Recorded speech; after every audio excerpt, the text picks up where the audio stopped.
आज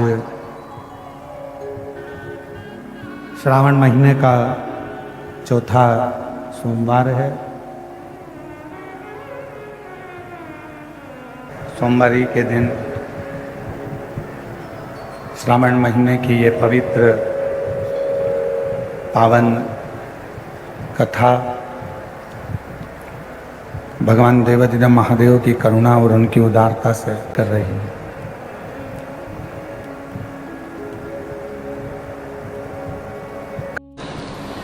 शिव जी का एक नाम है करुणेश्वर महादेव। भगवान शंकर का एक नाम है श्री करुणेश्वर महादेव। कहते हैं जब व्यक्ति को कोई राह नहीं सूझती है, कोई मार्ग नहीं मिलता है, कोई राह नहीं मिलती है और व्यक्ति उलझता जाता है, उलझनों में फंसता चले जाता है, तब जल के अंदर थोड़ा सा चंदन का छींटा देकर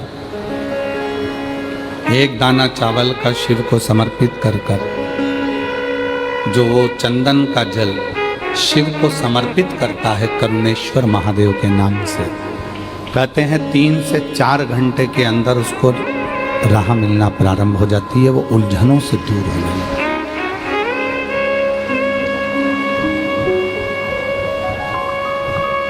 क्यों? क्योंकि उसका नाम ही करुणा सागर। करुणा सागर उलझनों से दूर करना, अमृत की वर्षा करना, सुख देना, शांति देना, वैभव देना, तकलीफों को मिटाना, ये करुणेश्वर महादेव।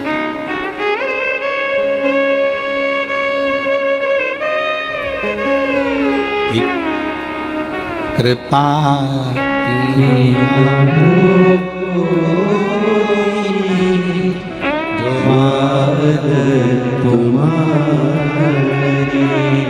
तो सोनी रे आदत तुम्हारी, गरीबों के दिल में जो जगह तुम न पाते, किस दिल में हो इबादत तुम्हारी, दया होती जो आदत तुम्हारी, तो सोनी रहती आदत तुम्हारी। एक करुणेश्वर महादेव का नाम लेकर मात्र चंदन का जल भी हम शिव को समर्पित करते हैं तो वो जल भी अमृत बन जाता है, हमें उलझनों से मुक्त करता, हमें तकलीफों से मुक्त करता, हमें कष्टों से मुक्त करता।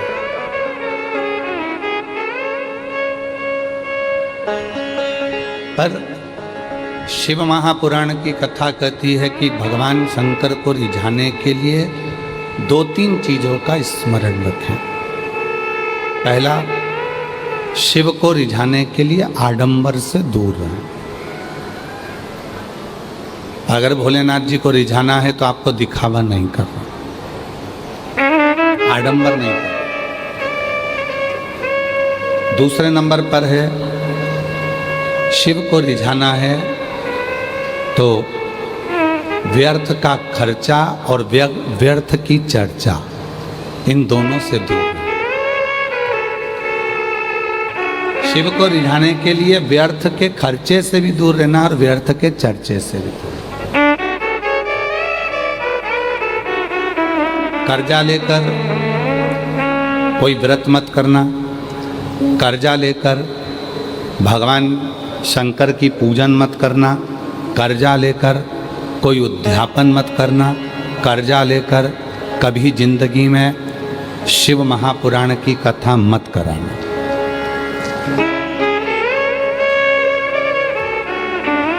कर्जा लेकर ना तो शिव पुराण की कथा कराई है, ना शिव पूजन करी है, ना साधन। कितना सुंदर कहा है।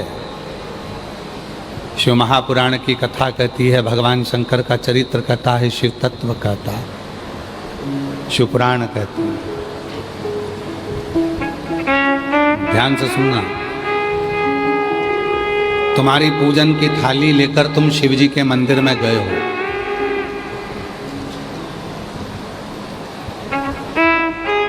देखो अभी जलवृष्टि बंद थी, रात को भी बंद थी, कथा में चालू हो गई। क्यों? क्योंकि बाबा पूरी परीक्षा लेता है, तभी तो देता है, तभी तो देगा।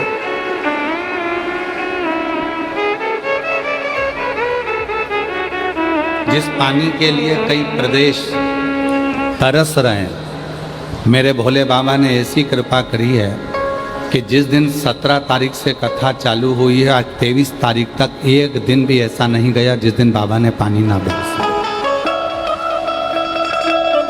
कथा रोज पानी गिरा प्रतिदिन, और प्रतिदिन बाबा की कथा चली।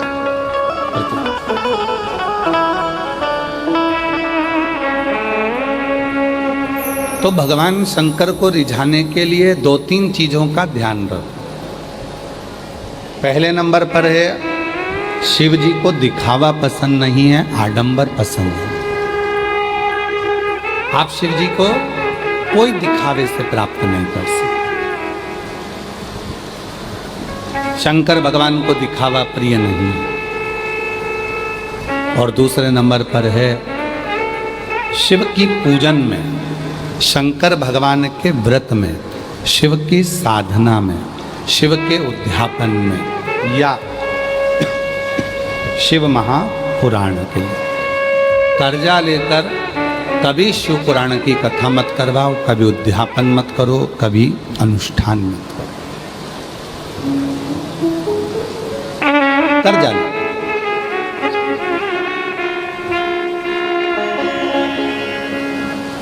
जिस दिन मेरा उघड़दानी पंडाल में बैठकर कथा सुनो, जिस दिन मेरे भोले बाबा कृपा कर दें, तुम्हारी झोली इतनी धन से भर दें, तुम्हारी इतनी संपदा दे दें, तो बस उसी दिन सोच लेना कि मुझे कथा कराना। कर्जा लेकर नहीं। भैया देना जरा, मेरे को कथा करा रहा हूं। किसकी कथा करा रहे हो? सीहोर वाले बाबा की कथा। हो देव जरा भाई, 25 लाख रुपए कर्जे में दे दे, मेरे को कथा कराना है। कौन ने बोला कि कर्जा कर कर कथा करो? और कौन बोलता है कि कर्जा लेकर कथा करो? ना। जिस दिन मेरा डमरू वाला, जिसका नाम कुबेरेश्वर महादेव है, जिस दिन वो तुम्हारी झोली कुबेर के भंडारे से भर दे, उस दिन तुम कथा करो।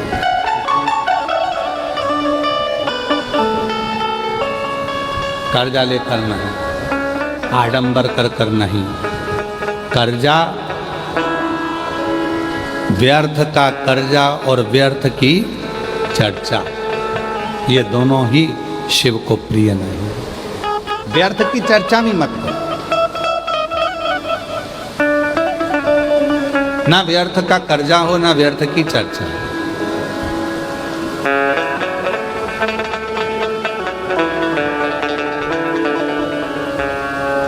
कल दया सिंह जी खड़े हुए थे हमारे अग्रसेन भवन में। हम जब एक व्यक्ति से बात कर रहे थे यजमान वर्ग से, तो दया सिंह जी भी खड़े हुए थे। तो दया जी, हमने उनसे, वो बोले कि हम कथा कराएं, आप सबसे मिलना। हमने कहा, ना तो हमें व्यर्थ की चर्चा करना आती है और ना हमें व्यर्थ की बात करना आती है। हम जितनी देर मिलेंगे दया जी, और आप भी जितनी बार कथा लेने आए, हमने एक ही बात कहा, कथा हम भिलाई को दें चाहे कहीं पर भी दें, पर शर्त एक ही है, हम किसी से मिलेंगे नहीं। आप कथा सुनो, भजन करो, कीर्तन करो, मंत्र जाप करो और अपना स्मरण करो। और मैं साधुता देता हूँ दया सिंह जी आपको कि आप कभी, ये तीसरी कथा है, आपने ना तो ये कहा कि मेरे भाई से मिलो, मेरी बहू से मिलो, या मेरी ये भतीजी से मिलो, भतीजे से मिलो, या मेरे रिश्तेदार से मिलो। हम आपको इसके लिए धन्यवाद देते हैं कि ये होना चाहिए।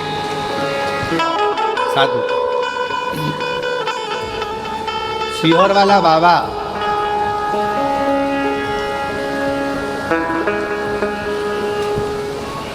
अगर किसी गरीबड़े से नहीं मिल सकता तो सेठ से क्यों मिले? क्यों मिले? मिले तो केवल मेरे ओघड़दानी से, मेरे शिव से। हाँ, हम कथा में आते हैं, उस समय पर अगर कोई मिलने के लिए खड़ा है, बैठा है, तो हम जरूर मिलते हैं। हम कथा से जाते हैं, कोई आकर बैठ गया, खड़ा हो गया, तो हम उसको जरूर हाथ जोड़कर उससे जरूर मिलते हैं। ऐसा नहीं कि हम नहीं मिलते, पर अलग अलग मिलने के लिए 2 दिन है, कथा का 5वां दिन और 6ठा दिन। शाम के समय आधा घंटा, वो भी मन हुआ तो, नहीं हुआ तो वो भी। कई लोग कहते हैं गुरुजी हमारे वो महाराज जी आते हैं, ये महाराज जी आते हैं, वो बाबा जी तो ऐसे हैं कि रात को बैठे 8 बजे से तो मिले 11, 12, 1 बजे तक, फिर सुबेरे से मिल लो, शाम से मिल लो। नहीं, हम आपसे कहते हैं सीहोर वाले से मिलने की ललकता मत रखना, डमरू वाले से मिलने की ललकता रखना। शिव से सीहोर वाला बाबा तो आपके जैसा है। आप भी 1 लोटा जल चढ़ाते हो, हम भी चढ़ाते हैं, आप भी भजन करते हो, हम भी भजन करते हैं, आप भी भोजन करते हो, हम भी भोजन करते हैं।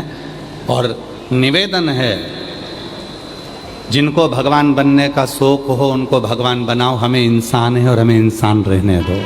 हमें इंसान है और हमें इंसान, हमें भजन करने दो, अपना स्मरण करने दो, भक्ति करो,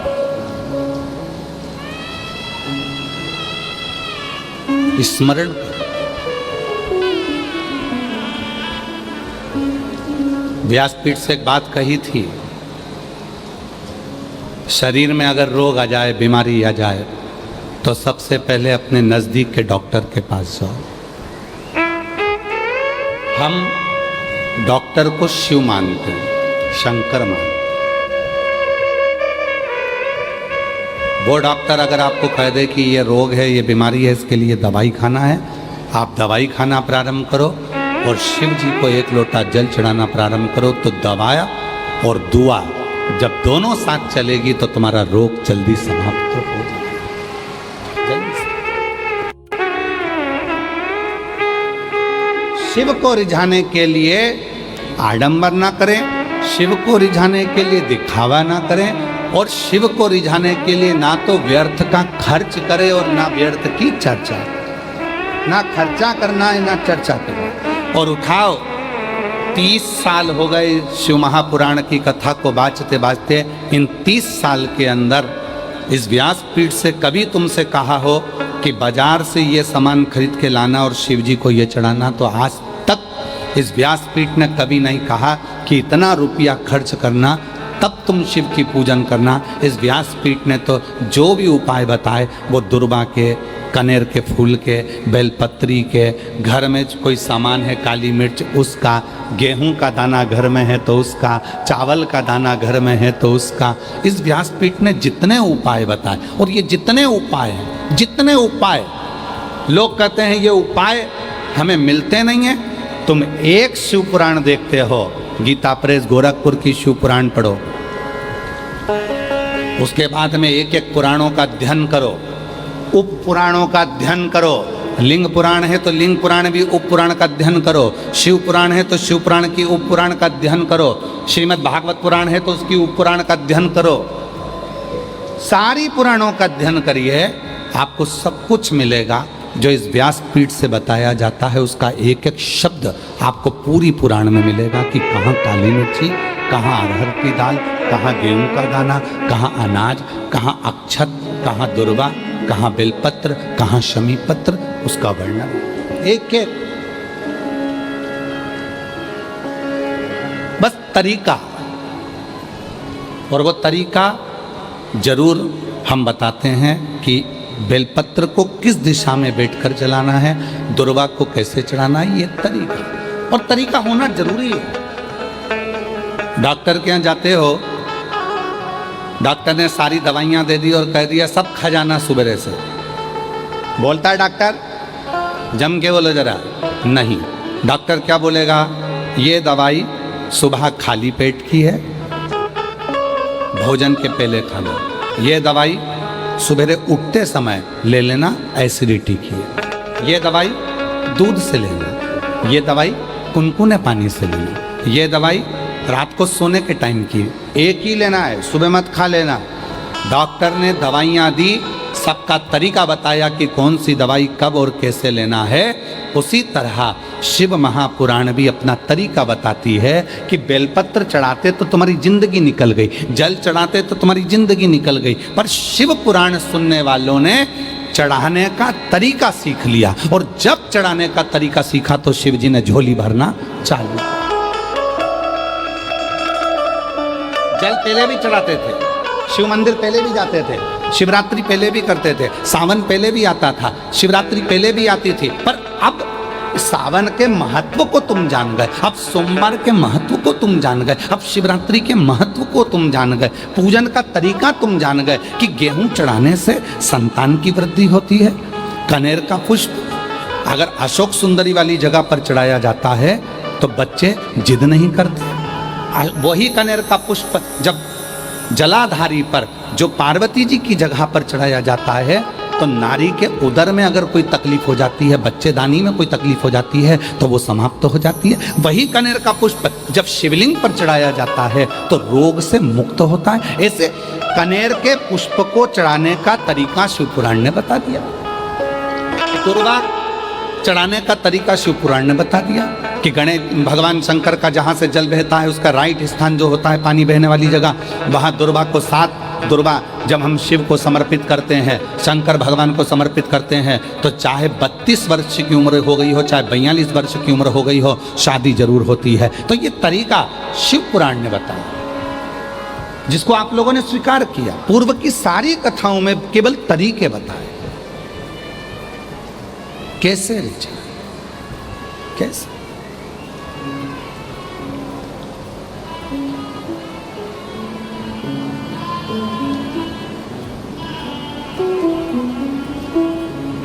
बस वही तरीका आप और हमने सीखा, वही तरीका।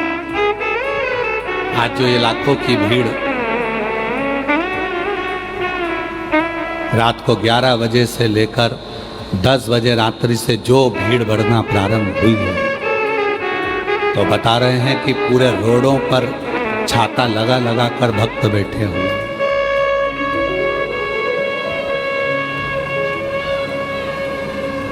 पूरे रोडों पर। और आप में से कई माताएं भाई बहन ऐसे हैं जो भिलाई के होने के बाद भी पहले आकर बैठकर जगह को संभाल रहे हैं। कोई रात को 3 बजे आ गया, कोई 2 बजे आ गया, कोई 11 बजे आ गया, कोई 10 बजे आ गया। रात के 10 बजे से लेकर तुम केवल ये 2.5 घंटे की कथा का इंतजार कर रहे हो। इस व्यासपीठ पर हम केवल 2.5 घंटे के लिए कथा करते हैं, आधा घंटा आशीष करता है, 2.5 घंटे। और सियोर वाला बाबा इस कथा को नहीं बोलता। सियोर वाले बाबा की इतनी सामर्थ्यता नहीं है कि प्रदीप मिश्रा इस कथा को बाँच ले। ये शिव पुराण बाँचने के लिए स्वयं देव अधिदेव महादेव ही व्यासपीठ पर बैठकर कथा का वाचन करते, और कथा करवाने वाला भी कोई दूसरा नहीं होता। अगर बोलबम समिति को दया सिंह जी को भोलेनाथ जी ने आगे रखा है, तो बाबा ने स्वयं शिव के रूप में किसी न किसी रूप में आकर दया सिंह जी पर कृपा कर कर कि भाई ये शिव पुराण तुम्हें सावन के महीने में कराना है, बोलबम समिति को कराना।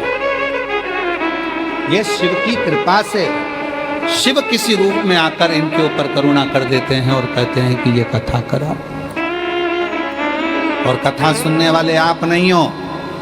जितने शिव भक्त छाता लगाकर बैठे हैं, जितने शिव भक्त रोडों पर बैठे हैं, कीचड़ में बैठे हैं, पेड़ों पर टंगे हुए हैं, वृक्षों के ऊपर बैठे हुए हैं, कोई कहीं कहीं बैठे हुए हैं, पंडाल में बैठे हैं, चैनल के माध्यम से आस्था चैनल पर कथा सुन रहे हैं, फेसबुक यूट्यूब पर कथा सुन रहे हैं, जितने भी कथा सुन रहे हो, कथा आप नहीं सुन रहे। आपका कोई पुराना रिश्ता मेरे भोलेनाथ जी से है, जो भोले बाबा आपको बुलाकर कथा श्रवण करा रहे।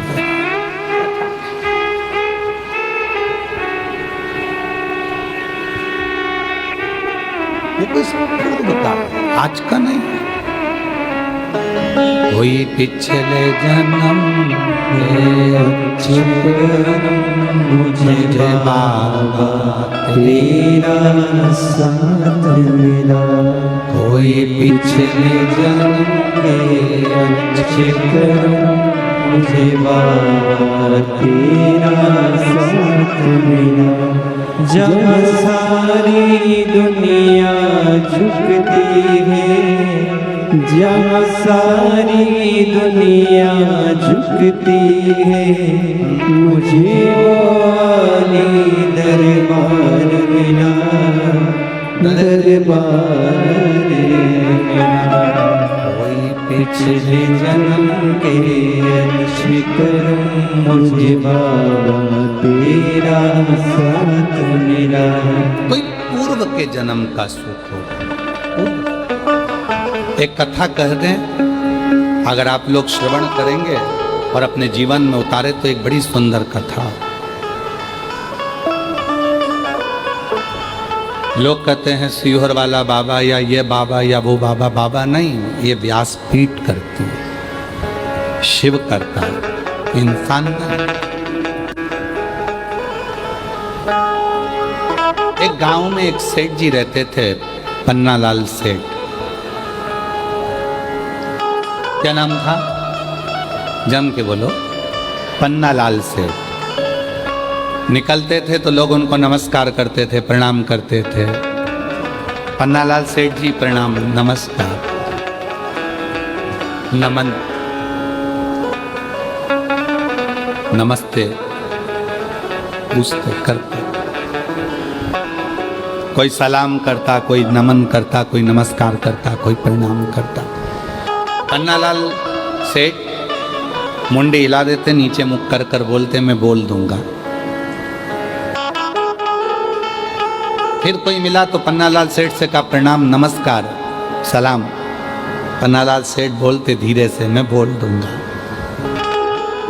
फिर किसी ने प्रणाम करा तो उन्होंने फिर कहा मैं बोल दूंगा। फिर किसी ने प्रणाम करा तो फिर कह दिया मैं बोल दूंगा, घर जाकर मैं बोल दूंगा। मुनीम एक दिन साथ चल रहा था और मुनीम ने कहा सेठ जी एक बात समझ में नहीं आती, कोई तुमको सलाम करता है, प्रणाम करता है, नमस्कार करता है और तुम सिर झुकाकर मुस्कुराकर धीरे से बोल देते हो मैं घर जाकर बोल दूंगा। तुम घर पर किसको बोलोगे? सेठ जी ने कहा चल मैं बताता हूं मैं किसको बोलूं। सेठ जी पन्नालाल जी गए, तिजोरी खोली और लक्ष्मी जी से कहा आज मैं रास्ते में से जा रहा था तो वो सलाम कह रहा था, वो प्रणाम कह रहा था, वो नमस्कार कह रहा था। मुनीम ने पूछा तुम घर पर आकर लक्ष्मी जी से पैसे से कहते हो कि वो तुम्हें प्रणाम कर रहा था? हाँ। मुनीम ने पूछा ये क्यों? पन्नालाल सेठ कहने लगे जब मैं गरीब था, जब मेरे पास कुछ नहीं था, कोई मुझे सलाम नहीं करता था, ये सब सलाम पैसे को करा जा रहा है, ये सारा प्रणाम कुर्सी को करा जा रहा है, ये सारा प्रणाम धन को करा जा रहा है, ये सारा प्रणाम लक्ष्मी को करा जा रहा है। लक्ष्मी नहीं होगी तो कोई प्रणाम नहीं करता, कोई सलाम नहीं करता, और लक्ष्मी है तो सब प्रणाम करता।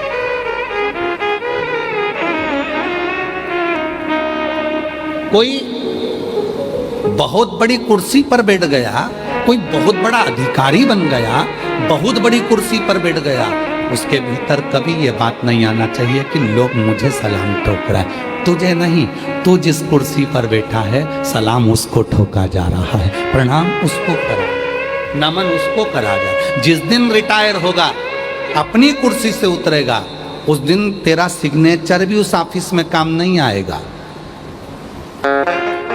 तब समझ में आएगा कि इज्जत मेरी नहीं कुर्सी की थी, जिस कुर्सी पर मैं बैठा था।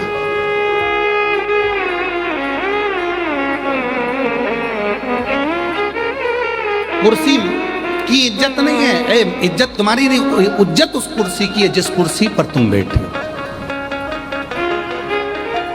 जिस कुर्सी पर तुम्हें बिठाया। पन्नालाल सेठ कहते हैं मुनीम से, जब मेरे पास धन नहीं था तो लोग मुझे पन्नू पन्नू कहते थे।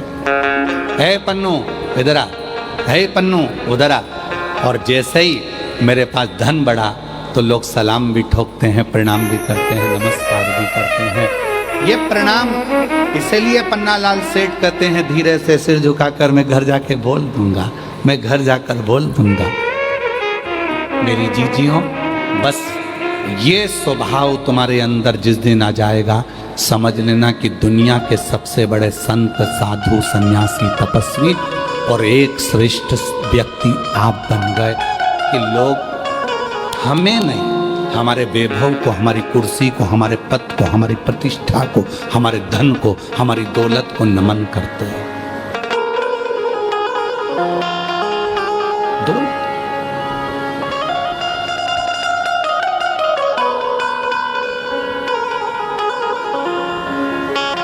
कौन नमन करे? जिस कुर्सी पर तुम बैठे हो उस कुर्सी की मर्यादा रखो। उस कुर्सी को लोग सलाम कर रहे हैं, तुम्हारे धन को लोग सलाम कर रहे हैं। तुम्हारे पास धन नहीं रहेगा, कोई सलाम नहीं करेगा, कोई प्रणाम नहीं करेगा, कौन याद करे?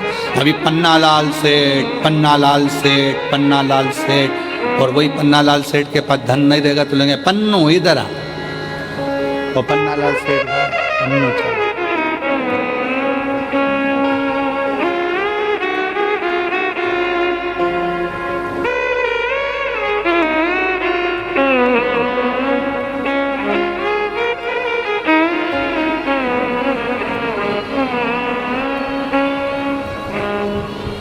कभी कभी इस कथा को कहते कहते हमको एक गाने की एक लाइन याद आ जाती है, मत कर इतना गुरूर, मत कर इतना गुरूर, इस सूरत कर, ना जाने ये सूरत कब ढल जाती है।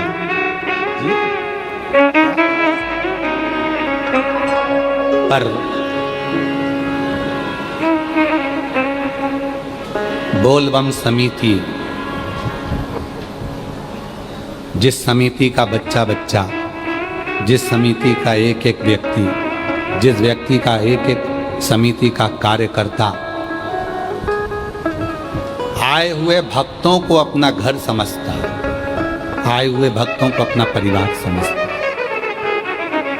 और सेवा में।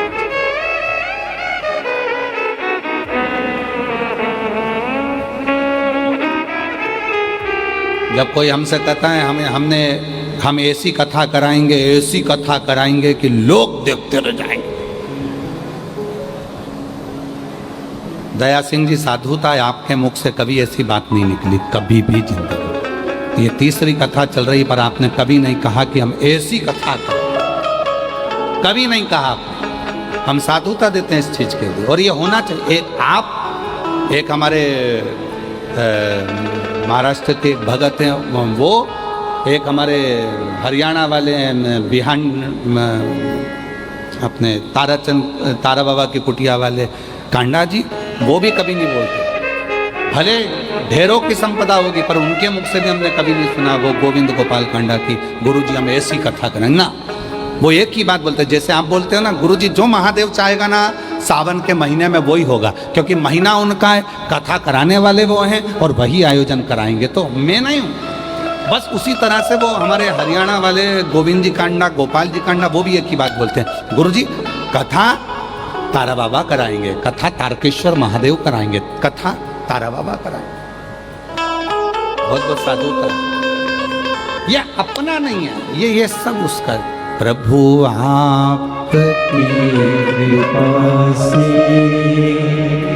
सब काम हो रहा है, भोले आपकी कृपा से सब काम हो रहा है। करते हो भोले बाबा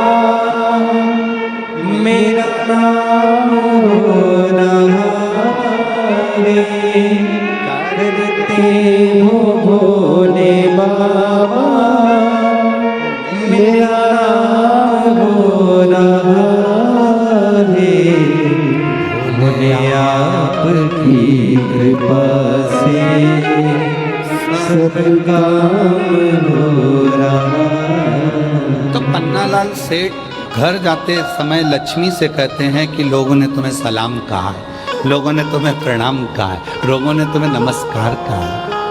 मुनीम कहते हैं आप पैसे को जाकर के, हाँ क्योंकि सम्मान इसका हो रहा है। तो जितने भी बहुत ऊंचे ऊंचे पद पर बैठने वाले, चाहे अधिकारी हो, चाहे राजनेता, सत्ताधारी, वैभवपति कोई भी हो, वो अपनी कुर्सी को जाकर कहो कि ये सलाम तुम्हें करा गया है, ये प्रणाम तुम्हें करा गया है, ये नमस्कार तुम्हें करा गया है। जिस कुर्सी पर मैं बैठा हूँ, जिस पद पर मैं बैठा हूँ, ये प्रणाम उसका है। कोई दूसरा बैठेगा तो उसका प्रणाम होगा, कोई तीसरा बैठेगा उसका प्रणाम होगा, कोई चौथा बैठेगा उसका। और निवेदन है, बस यही बात हमने कथा की अपने अंदर उतार कर रखी है कि कोई हमें अगर नमस्कार भी करता, पहले तो हम उससे पाँव भी नहीं छुआते।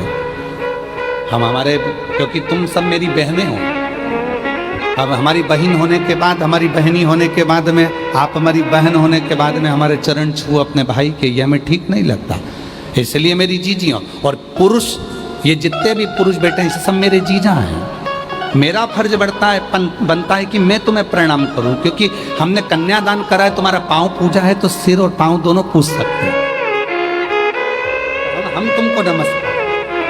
मेरी बहनें मुझे चरण ना छुएं, मेरे जीजा मेरे चरण ना छुएं, कोई चरण ना छुएं, क्योंकि तुम मेरी बेटियां, मेरी बहनें, मेरी जीजियां, मेरी माँ हो। और हम आपसे चरण छुआएंगे तो हम तो नरक में चले जाएंगे। आप अपने भाई को नरक जाता देखोगे क्या? तो आज से नियम ले लो कि सीहोर वाले बाबा के कभी चरण नहीं छूएंगे। दूर से प्रणाम करो, नमस्कार करो। बहन भाई हैं, आपस में आप आए, मिले, श्री शिवाय नमस्तुभ्यम हो, हम आपके हाथ जोड़े, नमन करें, प्रणाम करें, पर चरण नहीं छूए। बहन हो आप, हम कैसे छूए? हमारे बीच में शिवरी नारायण वाले महाराज श्री पधारे हैं। एक बार जोरदार ताली बजाकर उनका साथ। प्रत्येक कथा में बड़ा भाव रखते हैं और प्रत्येक कथा में आपका आगमन होता है शिव की कृपा से। बहुत बहुत साधुवाद।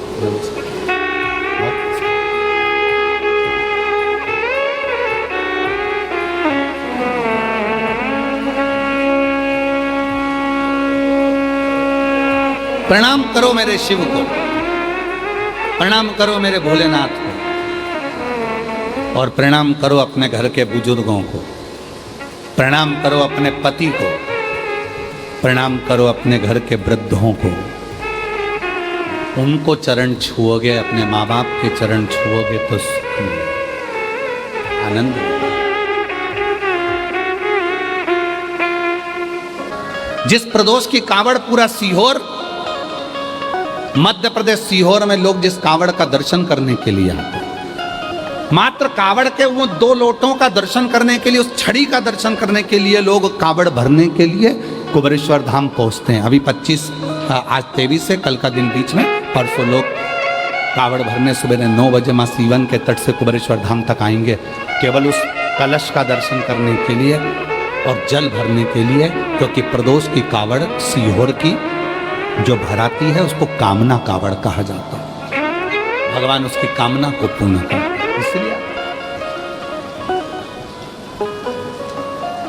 प्रदोष का दिन था, कावड़ का जल भरने के लिए मय दानव आ गया, और मय दानव ने जैसे ही कुएं के अंदर से जल निकाल रहा था, मय दानव के मस्तक का पसीना उस मेंढक पर पड़ गया। मेंढक पर पड़ते से ही उस कन्या ने अवतार ले लिया।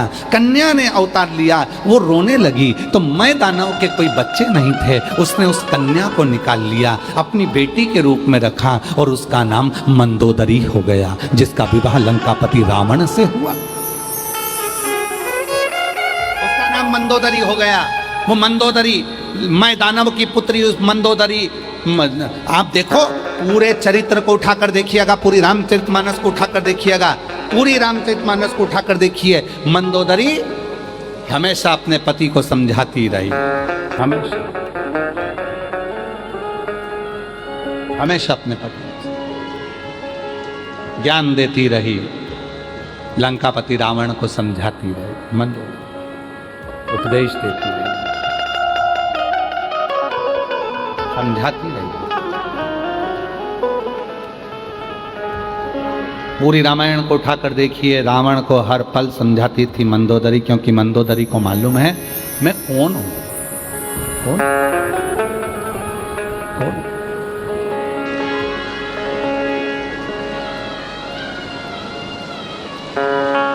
मैं दानव ने मंदोदरी से विवाह कर लिया। मैं दानव ने मंदोदरी का विवाह लंकापति रावण से कर दिया। रावण से कहते हैं, जितना रावण शिव की साधना करता था, जितना रावण शंकर की आराधना करता था, जितना रावण शिव की साधना में डूबा रहता था, उससे 4 गुना ज्यादा शिव की साधना में मंदोदरी डूबी रहती थी। क्यों? आप सबको मालूम होगा, स्मरण में होना चाहिए आपके। पूरी लंका तहस नहस हो गई थी, केवल एक मंदोदरी ऐसी थी जिसके शिव भक्ति के कारण वो पूरी की पूरी लंका वापिस वैसी की वैसी हो गई थी। कहाँ से लाऊं गंगा, कहाँ से लाऊं यमुना, कहाँ से लाऊं गंगा, कहाँ से लाऊं यमुना, कहाँ से लाऊं सरयू अपार बड़ी रे, कहाँ से लाऊं सरयू अपार बड़ी रे, भूले तेरी सेवा हमसे न बनी रे, ओ भूले तेरी सेवा हमसे न बनी रे। कहाँ से लाऊं सिंधु, कहाँ से लाऊं पेड़ा, कहाँ से लाऊं कहाँ से लाऊं पेड़ा, कहाँ से लाऊं बर्फी वो शक्कर जड़ी रे, कहाँ से लाऊं बर्फी वो शक्कर जड़ी रे, बोले तेरी सेवा हमसे न बनी रे, बोले तेरी सेवा हमसे न बनी रे। कहाँ दे हम शिव, इसीलिए शिव महापुराण की कथा कहती है, आशीर्वाद 2 तरह का होता है। बोलो कितनी तरह का? जम के बोलो जरा। 2 तरह। आप लोगों ने आशीर्वाद लिया किसी का? अरे बोलो तो जम के। आशीर्वाद 2 तरह का होता है। कौन कौन सा होता है? अब लोग कहेंगे गुरुजी आशीर्वाद भी तो होता है। बिल्कुल होता है। जितने आस्था चैनल पर सुन रहे हो, जितने फेसबुक यूट्यूब पर सुन रहे हो, जितने सोशल मीडिया पर सुन रहे हो, जितने ये पवित्र शिव महापुराण के प्रांगण में जयंती स्टेडियम भिलाई में बैठकर कथा सुन रहे हो, जानते हो आशीर्वाद 2 तरह का होता है। एक आशीर्वाद चरण छूकर लिया जाता है। क्या छूकर लिया जाता है? चरण छू। एक आशीर्वाद चरण छूकर लिया जाता है और दूसरा आशीर्वाद दिल छू कर लिया जाता है, किसी के मन को छूकर।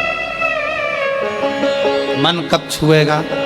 चरण छूना सरल है और चरण छूकर आशीर्वाद लेना सरल है, पर दिल छूकर कोई की तुमने हेल्प कर दी, किसी को कोई सहयोग कर दिया, किसी का कोई कष्ट मिटा दिया, किसी को कोई तकलीफ थी, तुमने उसका साथ दे दिया। जो आशीर्वाद मन से मिलेगा वो तुम्हारी पूरी जिंदगी को तार देगा, पूरे जीवन को तार।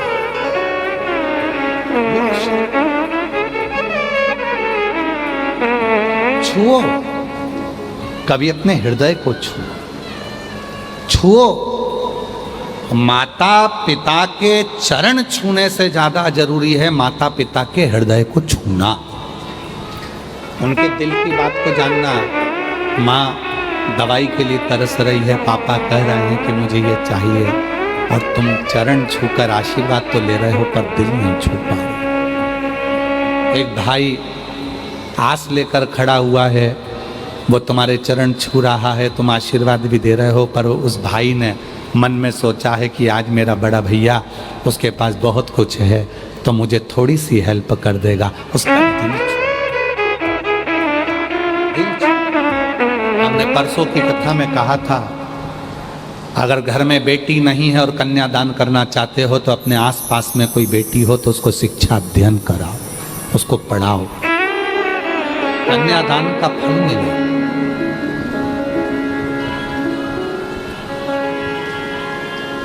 आशीर्वाद दो तरह का होता है, एक चरण छूकर लिया जाता है, दूसरा दिल छूकर लिया जाता है। चरण छूकर मिला वो अपनी जगह पर है, पर किसी का दिल तो छू। पराया दर्द जो अपनाए उसे इंसान कहते हैं, किसी के काम जो आए उसे इंसान कहते हैं। ये भारत की संस्कृति का, स्वयं खा लेना सुकृति है, छुड़ा कर खा लेना विकृति है, और बांट कर खाना ये मेरे भारत देश की संस्कृति है।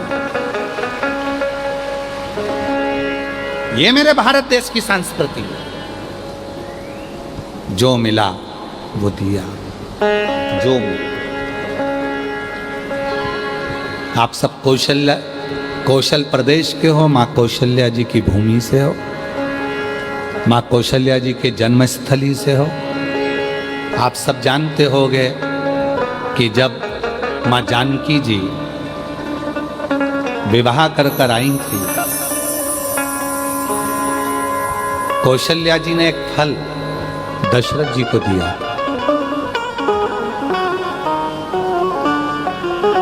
दशरथ जी ने वो फल सीता जी को दिया था। अब तुम्हारी गोद में अगर कोई फल दे देना तो तुम ये सोचो ये तो मेरे लिए दिया, मैं ही पूरा खाऊंगी, पूरा मेरा, ये सब मेरा। कौशल नरेश की पवित्र कौशलपुर कौशल्या जी के गांव से, नगर से आप लोग, कौशल प्रदेश से आप। कौशल्या जी ने एक फल दिया दशरथ जी को, दशरथ जी ने वो फल सीता जी की गोद में डाल दिया, और दशरथ जी ने कहा, सीता जानकी हमारे घर की मर्यादाओं को दर्शाना, बहू के श्रेष्ठ कर्म को दर्शाना। फल लिया मां जानकी जी ने, गई, घर में जितने सदस्य थे उतने उस फल के टुकड़े करे दशरथ जी के हाथ में लाकर दे दिए। दशरथ जी ने पूछा, क्या है ये फल जो आपने दिया था? फल? हाँ। दशरथ जी ने आशीर्वाद दिया, बहू आज मुझे अच्छा लगा। इसी को भारत देश की संस्कृति कहते हैं, जो बांट कर खाया। जो फल तुमको दिया था वो फल तुमने बांट कर सबको देने का प्रयास करा, ये श्रेष्ठ है।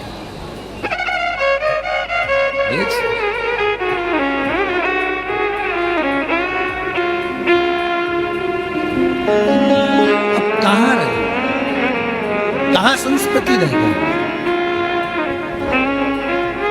नींद का भी अपना एक दौर है, नींद का अपना एक दौर है।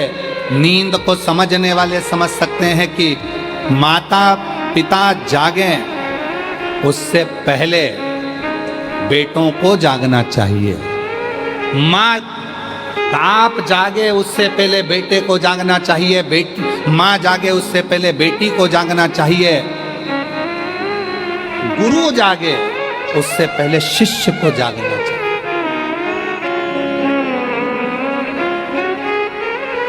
हमारे कई सारे शिष्य ऐसे भी हैं, गुरुजी तो सवेरे उठ जाते हैं, शिष्य आराम से उठते हैं। क्या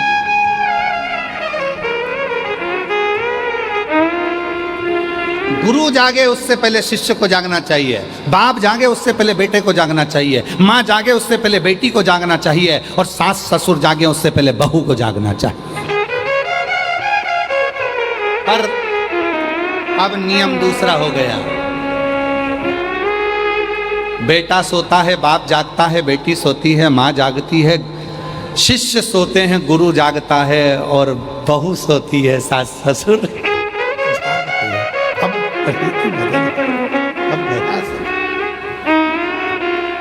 पर निवेदन है, ठीक है आप कब जाग रहे हो उससे मतलब नहीं, पर अपने भीतर से रोज जागो, अपने भीतर से। काम, आसक्ति, तृष्णा, लोभ, वासना, इनसे थोड़ा जागो, थोड़ा। और नहीं चाहिए दिल दुखाना किसी का, नहीं चाहिए दिल दुखाना किसी का। सदा ना रहा है, सदा ना रहा है जमाना किसी का, नहीं चाहिए दिल दुखाना किसी का, नहीं चाहिए दिल दुखाना किसी का। सदा ना रहा है, सदा ना रहेगा जमाना किसी का, नहीं चाहिए दिल दुखाना किसी का, नहीं चाहिए दिल दुखाना किसी। अच्छी कुर्सी मिले उसका सदुपयोग करो, अच्छा पद मिले उसका सदुपयोग करो, अच्छी प्रतिष्ठा मिले उसका सदुपयोग करो, अच्छा वैभव मिले उसका सदुपयोग करो, अच्छा धन मिले उसका सदुपयोग करो। एक दिन कुर्सी, पद, प्रतिष्ठा, यश, धन, वैभव एक दिन ऐसा आता है कि फिर उससे उतरना जाना पड़ता है, फिर उस क्रम में आना पड़ता है। उसका प्रयोग कर लो, सही प्रयोग, सही समय। अभी अपने सिग्नेचर से काम हो रहा है तो सिग्नेचर का सदुपयोग करो। किसी गरीबड़े का, किसी अनाथ का, किसी को शिक्षा की, किसी को चिकित्सा की जरूरत है, किसी को आपके एक सिग्नेचर की जरूरत है जिससे उसकी जिंदगी बच सकती है। प्रयोग करो, एक समय ऐसा आएगा वो सिग्नेचर तुम्हारे ऑफिस में तुम्हारा ही नहीं चल पाएगा। सदुपयोग करो उसका। एक समय ऐसा आएगा कि तुम्हारे घर में तुम्हारा ही पैसा तुम खुद खर्च नहीं कर पाओगे। हॉस्पिटल में पड़े होगे और दूसरे निर्णय ले रहे होंगे इनको वेंटिलेटर पर कितने दिन रखना है, रखें कि नहीं रखें। ज़्यादा वेंटिलेटर पर रखेंगे तो ज़्यादा हॉस्पिटल का खर्चा बढ़ जाएगा। जिसने कमाया उसी का पैसा उसमें नहीं लगा पाओगे, वो खुद नहीं लगा पाएगा। इसलिए अपने धन का भी सदुपयोग खुद करो और तुम्हारे शरीर का भी सदुपयोग खुद करो। रोज प्रतिदिन अपने शरीर का भी सदुपयोग करो, योगा करो, प्राणायाम करो प्रतिदिन। ये शरीर बड़ी मुश्किल से मिला है, ये ऐसे ही नहीं कमाना। और उसके साथ में थोड़ा बन सकता है तो परमार्थ का काम करो। अपने को भगवान ने अच्छी शिक्षा दी है, 4-5 बच्चों को इकट्ठा करो अपने मोहल्ले के, उन बच्चों को शिक्षा अध्ययन कराओ, पढ़ाना सिखाओ। किसी को चिकित्सा की जरूरत है, कोई ले जाने वाला हॉस्पिटल नहीं है, हाथ पकड़कर उसको हॉस्पिटल लेकर जाओ। और फिर निवेदन करेंगे, तुम्हारा बुखार आएगा तो कोई भी हाथ पकड़ लेगा, चक्कर आएगा तो कोई भी हाथ पकड़ लेगा, पर जब समय का बुरा चक्कर आता है तो कोई हाथ पकड़ने वाला नहीं मिलता है। इसलिए उसका सदुपयोग करो, समय का सदुपयोग करो, शरीर का सदुपयोग करो, वैभव का सदुपयोग करो, धन का सदुपयोग करो। पर कई लोग तो ऐसे हैं कि अपने भूमि का भी सदुपयोग नहीं कर पाते। कई लोग कथा सुनने वाले अगर किसी की दुकान के सामने जाकर बैठ जाएं, किसी के होटले पर जाकर बैठ जाएं, कोई कथा सुनने वाला किसी के होटले पर जाकर बैठ जाए तो लोग नाराज हो जाते हैं, मेरे होटले पर बैठा है, दूसरे दिन वो लाएगा पानी डाल देगा, यहाँ कोई बैठेगा ही नहीं। होटले पर नहीं बैठने देते, तो विचार करिएगा, जो होटले पर बैठने नहीं दिए हैं वही एक दिन मर के भूत प्रेत बन जाते हैं और उनका फिर होटला बन जाता है। महाराज जी कहते थे इनका होटला बना तो बड़े प्रेत है, जीवात्माएं घूम रही है, क्योंकि किसी को बैठने नहीं दी, कभी किसी को पानी नहीं दिया, कभी किसी को भोजन नहीं दिया, उसका होटला बन गया। तुम जाना रोड के किनारे पे बहुत सारे होटले बने दिखेंगे जिसपे होटलों पर लोग धूप बत्ती लगा रहे होंगे, होटले में। इन्होंने कभी जिंदगी में किसी को बैठने नहीं दिया तो इनका होटला बन गया।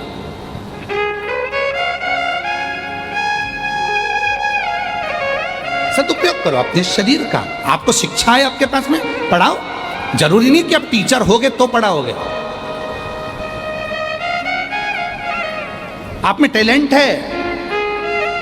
पृथ्वी पर जन्म लेने वाला एक एक बच्चा, कई बच्चे कह देते, कई माँ बाप कह देते मेरे बच्चे में तो अकल नहीं है, कई कह देते मेरे इसमें अकल नहीं है। कौन ने कहा अकल नहीं है? ये पृथ्वी किसकी है? ब्रह्मलोक ब्रह्मा जी का, बैकुंठ लोक भगवान विष्णु का। पृथ्वी किसकी है? मृत्यु लोक किसका है? जम के बोलो। देव अधिदेव महादेव का। ब्रह्मलोक ब्रह्मा जी का, बैकुंठ लोक भगवान विष्णु का, मृत्यु लोक मेरे शंकर भगवान का है, और ये मृत्यु लोक भगवान शिव का घर है। अब हम आपसे पूछते हैं, उत्तर दीजिएगा। आप में से कितने लोग हैं जो पूरे घर का कचरा अपने कमरे में रखते हैं? उत्तर दो। है कोई? पूरे घर का कचरा जो अपने कमरे में रखता है, पूरे घर का टाला कबाड़ा जो अपने घर में कमरे में रखता है। कमरे में तुम अच्छी क्वालिटी चीज रखते हो, अच्छी सीनरी, अच्छा गुलदस्ता, अच्छा बेडरूम, अच्छी बेडशीट, अच्छा सामान, अच्छा पंखा, सब तुम अपने कमरे में रखते हो। तो ये पूरा जो कमरा है, ये पूरी पृथ्वी है, ये मेरे भोलेनाथ का घर है। जब शंकर जी का घर है तो शंकर जी कचरे को अपने यहाँ रखेंगे क्या?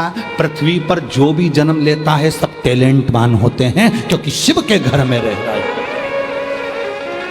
बस अपने भीतर के उस टैलेंट को निखारो। जो लड़का कहता है, लड़कियां कहती है, हम कभी नीट क्लियर कर सकते हैं, हम सीए बन सकते, क्यों नहीं? किसने कहा नहीं बन सकते? हमसे लोग कहते हैं कि तुम्हारी बुद्धि नहीं है। अरे बहुत है, जितनी है उतनी कम नहीं है। पढ़ो, रात दिन एक करो, खूब पढ़ाई करो, खूब पढ़ाई करो, कौन मना कर? मिलेगा। और नहीं चाहिए दिल दुखाना किसी का, सदा ना सदा जमाना किसी का नहीं चाहिए, दिल दुखाना किसी का नहीं चाहिए, दिल दुखाना किसी। अपने भीतर से टैलेंट लेता है।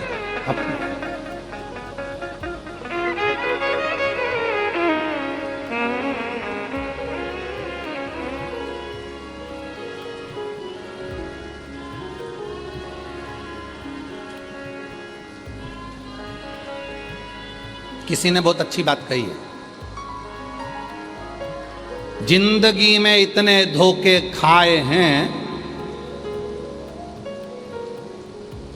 जिंदगी में इतने धोखे खाए हैं, अब तो शहद भी उसी से खरीदता हूं जिसका मुंह सूजा हुआ होता है।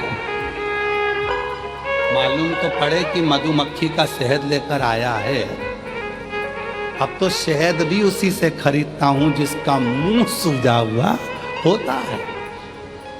दिखता है कि शहद असली है, काटा है 2-4 जगह, काटा है। मेरे शिव कथा कहती है, इसलिए शंकर की कथा का शिवपुराण कह रही है। भगवान देवाधिदेव महादेव का चरित्र कह रही है, हमारे शंकर जी का पवित्र चरित्र कह रही है।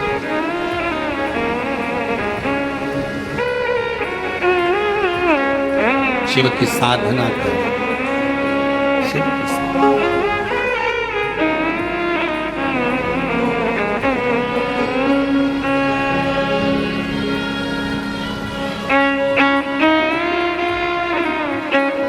भगवान शिव की साधना, भगवान शंकर का भाव। श्री शिवाय नमस्तुभ्यं, श्री शिवाय नमस्तुभ्यं, श्री शिवाय नमस्तुभ्यं, श्री शिवाय नमस्तुभ्यं। मंदोदरी शिव की साधना कर कर अपने पूरे लंका को वापस बचा लेती है। मंदोदरी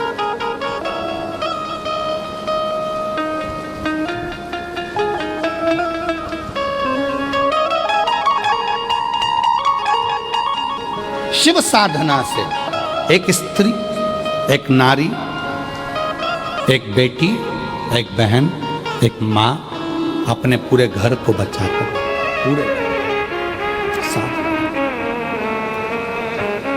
पूरे घर।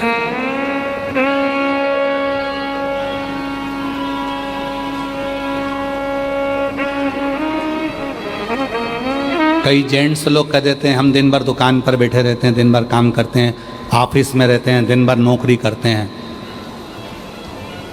घर पर आते हैं पत्नी पर चिड़चिड़ करते हैं।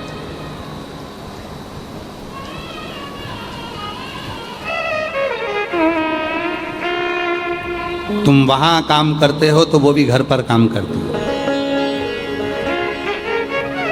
वो भी करती।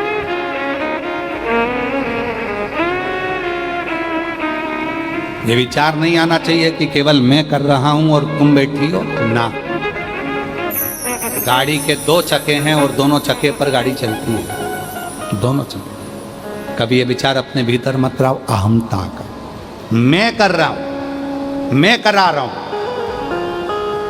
एक ऋषि हैं जिनके नाम से शिव जी का एक नाम है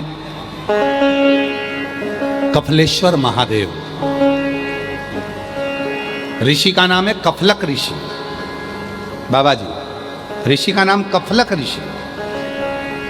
उत्तराखंड की भूमि पर कफलक ऋषि तप करते थे। उनकी 3 धर्मपत्नियां थी। लोग कहते हैं 3 पत्नी का भाव बताया, पर ये 3 पत्नियों का भाव था श्रद्धा, विश्वास और समर्पण। लोग कहते हैं पत्नी थी, पर शास्त्र कहता है पत्नी नहीं, श्रद्धा थी, विश्वास था और समर्पण था। ये पत्नियां नहीं, समर्पण।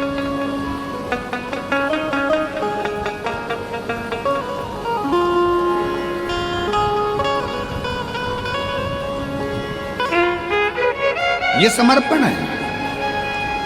कफलक ऋषि श्रद्धा को धारण कर कर, विश्वास को धारण कर कर, समर्पण को धारण कर कर उत्तराखंड की भूमि पर चले गए। एक गुफा के अंदर तप करने लगे। उनके तप करने का कारण केवल इतना था कि शिव जी से उनको 3 प्रश्न करना था, केवल 3 प्रश्न भोलेनाथ जी से, और कुछ भी। कोई चाह नहीं है मांगने की, कोई चाह नहीं है कुछ पाने की, केवल प्रश्न करना है। कफलक ऋषि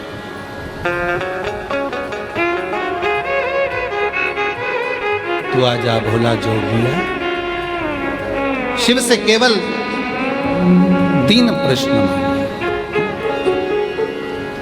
शिव पुराण कह रहे हैं,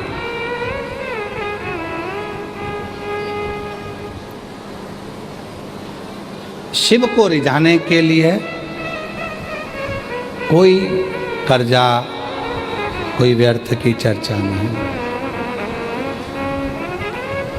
एक ऋषि का वर्णन किया, सुंदर, कफलक ऋषि। बाबा का उत्तराखंड की भूमि पर बैठकर, एक कंदरा में बैठकर तप कर रहे, और तप करते प्राप्त करना है शिव को। शिव से कुछ प्रश्न हैं, केवल वही करना है और कुछ नहीं करना। मुझे कुछ चाहिए भी नहीं, कुछ नहीं चाहिए, केवल शिव से प्रश्न करना और कुछ। और जीवन में बहुत सुंदर प्रसंग है महाराज, अगर मौका लगे, अपने जीवन काल में अगर जब मौका लगे और कभी ऐसा योग बन जाए कि विश्वनाथ भगवान शिव, ओघड़दानी, त्रिकालदर्शी, कैलाशी, अविनाशी भगवान शंकर तुम्हारे सामने आ जाए, तो उससे मांगना कुछ मत, कुछ मत मांगना। बस इतना जरूर कहना कि आने में इतनी देर क्यों कर दी, क्यों इतनी देर?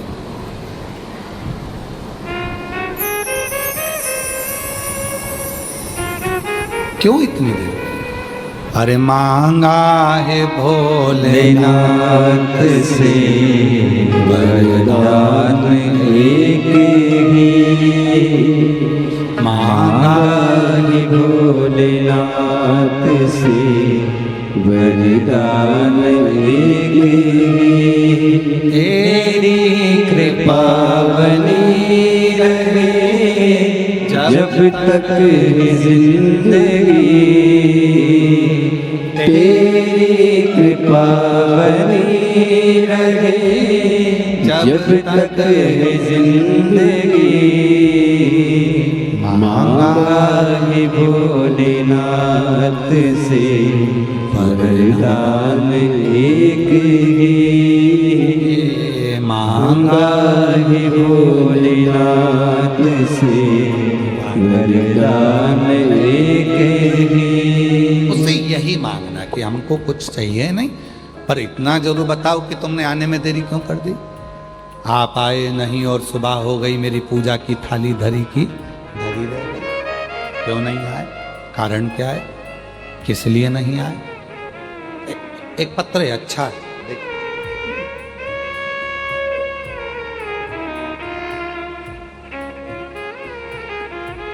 जब हम मिले उससे कहा जाए, अच्छा पता।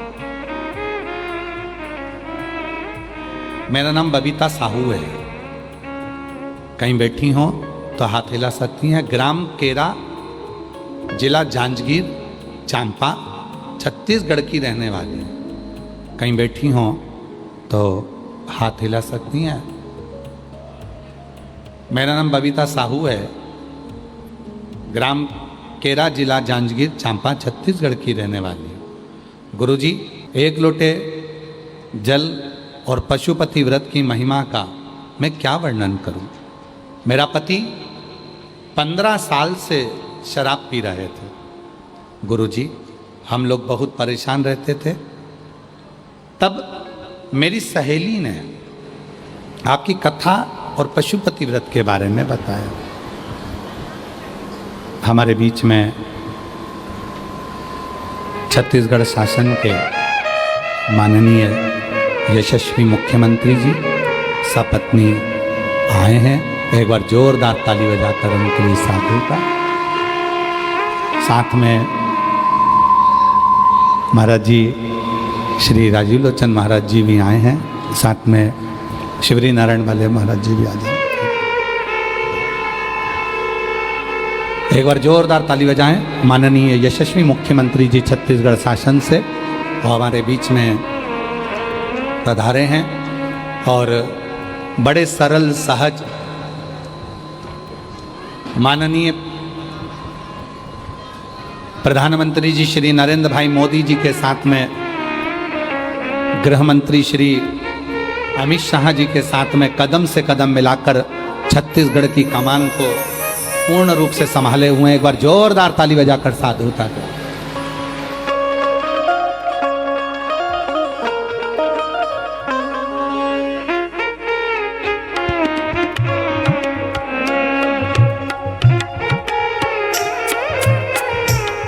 छत्तीसगढ़ शासन के मुख्यमंत्री जी श्री विष्णुदेव सहाय जी, जिन्होंने सुंदर उद्बोधन में छत्तीसगढ़ शासन के कार्य का भी जनमानस को वर्णन किया। कहाँ कहाँ कैसे शिवलिंग विराजमान है उनका वर्णन किया। कहाँ मेरी माँ जगत जननी शक्ति के रूप में विराजमान है उनका वर्णन किया। और जो तीर्थ यात्रा जाती है मुख्यमंत्री तीर्थ यात्रा योजना के अंतर्गत, उसका वर्णन किया। साथ में मैं पुनः छत्तीसगढ़ शासन के माननीय यशस्वी मुख्यमंत्री जी को साधुता दूं कि आज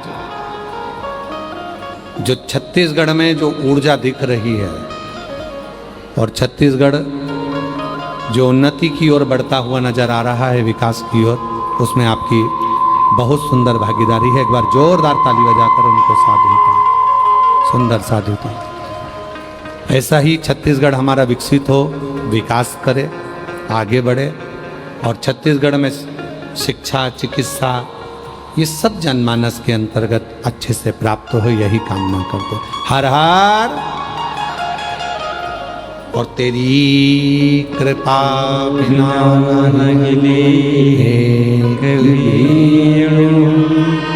देते श्वास तेरी कृपा से तनु तनु बखान क्या करूं मैं लाखों के ढेर का चपटी भभूत मेरे खजाना कुबेर का। तो उत्तराखंड की भूमि पर, उत्तराखंड की कंदराओं में कफलक ऋषि तप कर रहे हैं, साधना कर रहे हैं। और उत्तराखंड की भूमि पर जब कफलक ऋषि तप कर रहे थे, केवल शिव की भक्ति, शिव की साधना करने का कारण केवल इतना था कि 3 प्रश्न थे, उन 3 प्रश्नों का उत्तर चाहिए। केवल कुछ प्रश्न हैं जिनका उत्तर चाहिए। 3 प्रश्न। भगवान देवाधिदेव महादेव से प्रार्थना करें और आपसे भी निवेदन है, भगवान शिव जब मिले तो पूछना कि क्यों इतना देर कर दी, आप आए नहीं और सुबह हो गई, मेरी पूजा की थाली धरी की धरी। कारण, किस कारण से,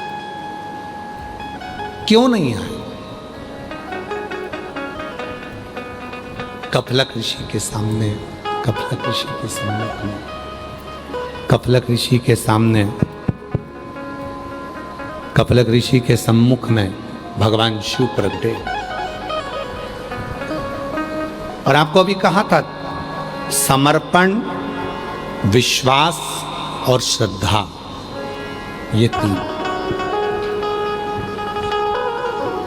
अभी माननीय मुख्यमंत्री जी कह रहे थे कि दीदी श्रीमती कौशल्या देव सहाय जी प्रत्येक कथा में आती हैं। हम कहें कि इनका भाव, समर्पण शिव में बहुत है। ये भगवान शिव की ही अविरल भक्ति है। एक बार जोरदार ताली बजाएं श्रीमती कौशल्या देवी सहाय जी के लिए। समर्पण है। पार्थिव शिवलिंग का निर्माण हो, और हमने पहले भी कहा आदिवासी वनवासी क्षेत्र की जितनी भी बेटियां हैं,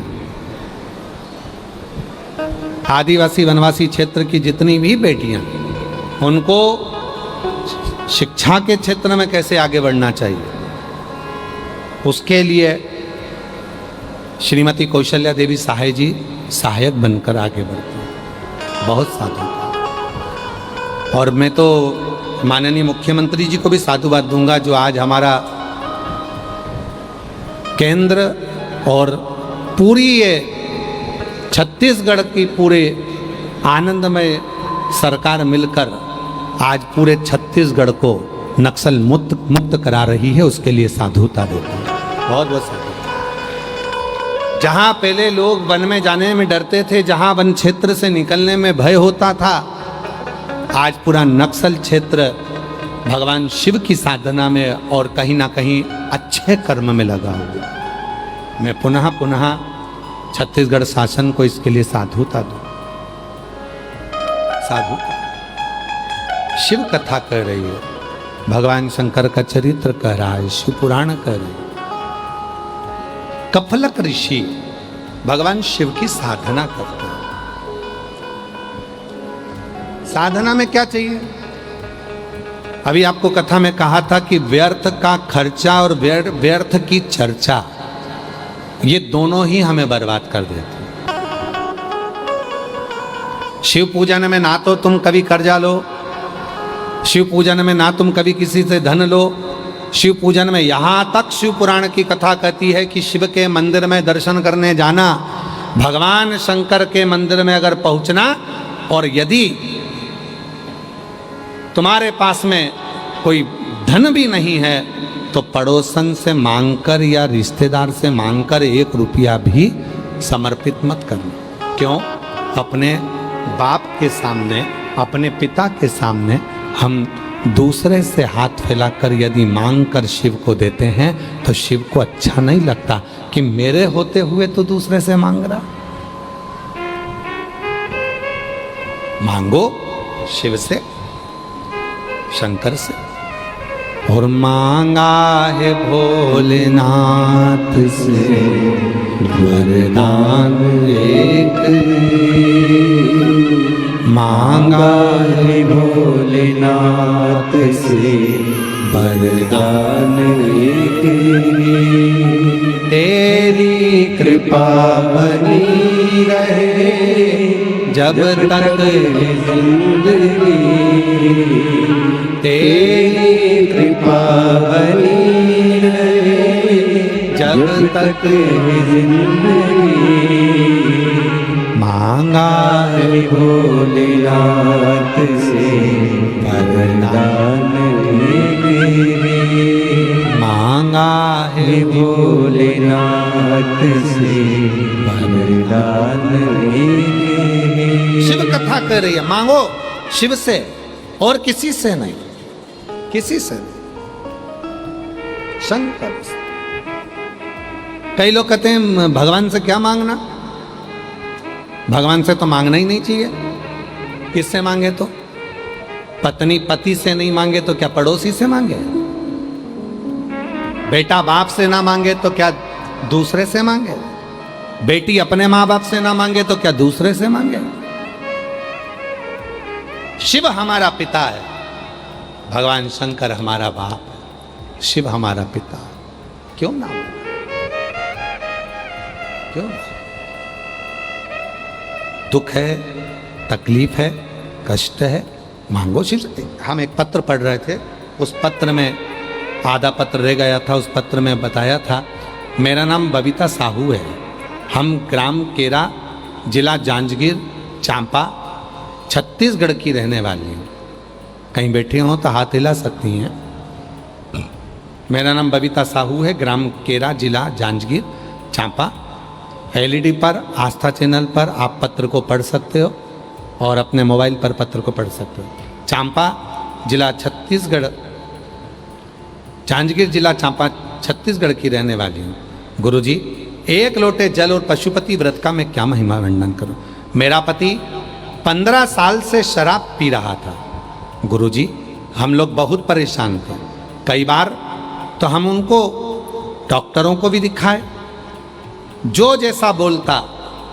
नशा मुक्ति केंद्र हुआ, सब दूर हमने प्रयास कर लिया, पर 15 साल से जो मदिरा का नशा कर रहे थे वो छूटा नहीं। और देखो छत्तीसगढ़ पुलिस कई वर्षों से नशा मुक्ति के लिए कार्य करती आई है कि नशा शरीर को तो बेकार करता ही है, साथ में अपने घर को भी बर्बाद कर देता है। इसलिए छत्तीसगढ़ पुलिस के साथ में कदम से कदम मिलाकर आप लोगों को चलना चाहिए और प्रयास करना चाहिए कि हमारा छत्तीसगढ़ या पूरा भारत नशे से मुक्त हो। नशे से मुक्त। 15 साल से शराब का नशा कर रहे थे, सारे डॉक्टर को दिखाया, नशा मुक्ति केंद्र भी लेकर गए, सब कर लिया, पर आखिरी में नहीं छूटा। तब एक बार कथा सुनने के लिए बाबा की कृपा से हम लोग यहीं भिलाई आए। बाबा की कृपा से हमने कथा श्रवण करी। मेरे पति मुझे कथा में छोड़ने के लिए आए थे और बाबा की ऐसी कृपा हुई कि उनका मन कथा में लग गया। कथा के दूसरे दिन उनके मन में क्या आया कि उन्होंने वो उसी समय भूमि को नमन कर कर 15 साल से जो शराब पी रहे थे वो शराब के नशे को छोड़ दिया। और आज बाबा की कृपा से 3 साल हो गए शराब का नशा नहीं किया। बाबा शिव की कृपा कितनी है, कथा क्या देती है। बाबा पति ने तो शराब छोड़ दिया और मेरे बेटा जो मुझे लेने के लिए यहाँ आया था उसने एक दिन की कथा आखिरी दिन की सुनी थी और बाबा की कृपा ऐसी रही कि आज मेरे बेटे का इंडियन आर्मी में नौकरी भी लग गया। मैं बाबा को यहाँ प्रणाम करने के लिए आया, बाबा को नमन करने के लिए। शिव शिव है, शंकर शंकर। आप आज विराम की कथा श्रवण करने के लिए आए हैं, कथा को सुनने के लिए आए हैं। जिस भावना से, जो भाव से, बाहर का भी खोलो, जिस भावना से आप कथा को श्रवण करने के लिए आए हैं, बाबा देवाधिदेव महादेव आपकी वो कामना पूर्ण करेगा और आपकी झोली खुशियों से भरेगा। जो जैसी भावना लाया वो ऐसा ही फल पाया। बोलो बोलो सब बोलो।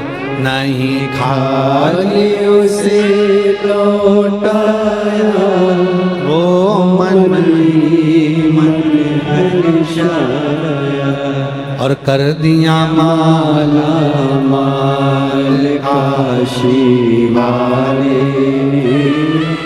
लुटा दिया भंडार काशी वाले लुटा दिया भंडार काशी वाले लुटा दिया भंडार काशी वाले ओ कर दिया माला माल काशी वाले लुटा दिया भंडार काशी वाले। जिस कामना से आए हो वो कामना आपकी सफल हो। कफलक ऋषि ने जो तप किया, साधुता बहुत बहुत माननीय मुख्यमंत्री जी की एक बार जोरदार करतल ध्वनि देकर साधुता। कफलक ऋषि ने जो तप किया, कफलक ऋषि ने जो साधना करी,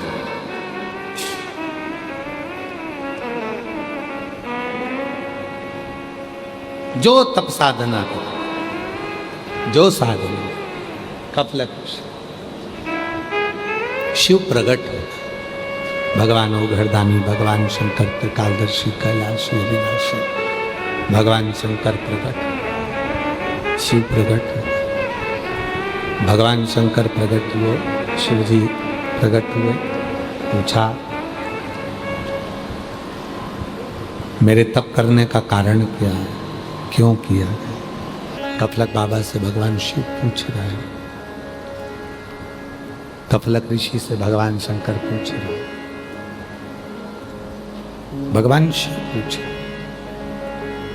भगवान शंकर पूछे क्या कारण? कहा केवल कुछ प्रश्न हैं जिसके उत्तर के लिए मैंने आपको प्रकट कर दिया। कुछ प्रश्न। क्या प्रश्न है? क्या प्रश्न? कहा महाराज इस प्रश्न में मेरा एक प्रश्न है कि संसार में जब मनुष्य जन्म लेता है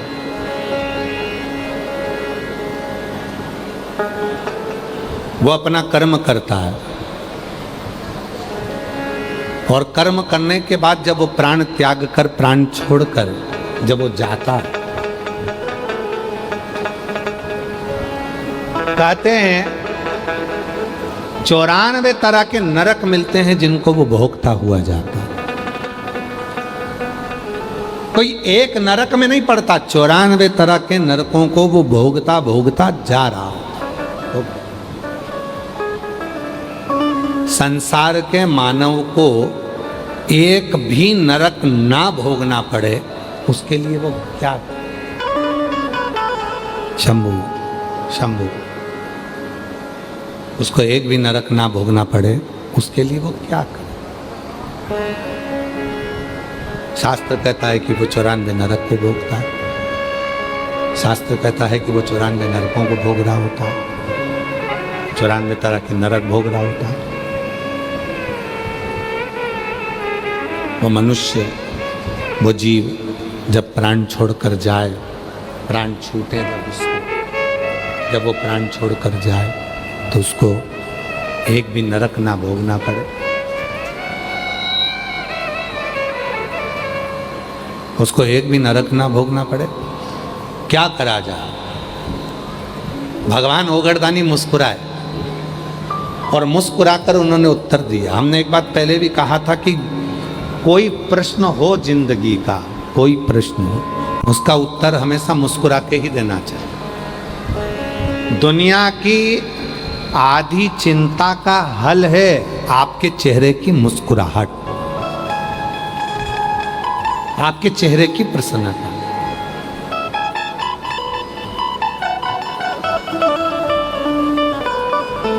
जीव जब प्राण छोड़ता है 94 तरह के नरकों को भोगता है और 94 तरह के नरक को भोगने के बाद फिर जीव 94 तरह के नरक को भोगने के बाद में फिर वो जीव जाता है। उस जीव को 94 तरह के नरक भोगना ही नहीं पड़े उसके लिए क्या करा जाए? क्या करें उसके लिए कि उसको 94 तरह के नरक ही ना भोगना पड़े? शिव जी ने कहा कि कफलक जी, उसका एक साधन है, नाम जप, केवल नाम जप। चाहे तुम राम नाम जप लो, चाहे तुम कृष्ण नाम जप लो, चाहे तुम शिव नाम जप लो, तुम्हारी मर्जी पड़े जो जपो, पर यदि नरक से छूटना है, नरक से यदि छूटना है तो भगवान के मंत्र जाप करना ही पड़ेगा। अब कई लोगों ने भेद बता दिया कि स्त्रियां ओम नमः शिवाय नहीं बोल सकती, उनको नमः शिवाय बोलना चाहिए। फिर किसी ने कहा कि नमः शिवाय बोलना चाहिए, कोई कहे ओम नमः शिवाय बोलना चाहिए, कोई कहे ये बोलना चाहिए, कोई कहे पुरुष को ये बोलना चाहिए, कोई कहे ये बोलना चाहिए, कोई कहे वो बोलना चाहिए। सब अलग अलग तरह का बताए कि ये करो वो करो। शिव महापुराण सीधा सीधा कह दी कुछ ना करो, अगर तुमसे ना बने तो श्री शिवाय नमस्तुभ्यम, श्री शिवाय नमस्तुभ्यम,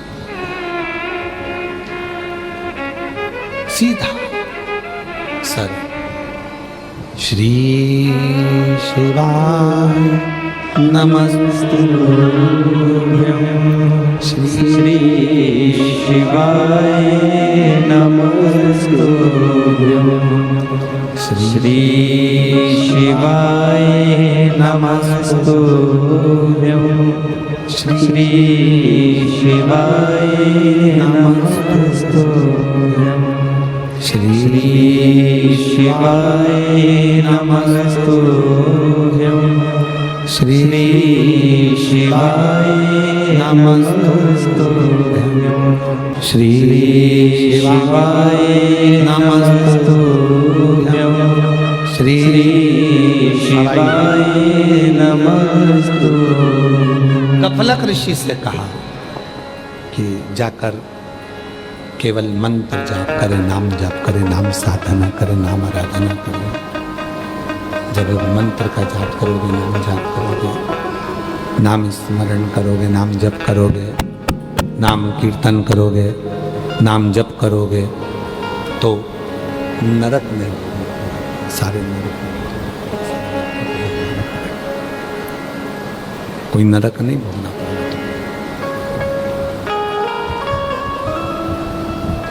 नरकों से मुक्त हो जाएगा, नरक से मुक्त हो जाएगा,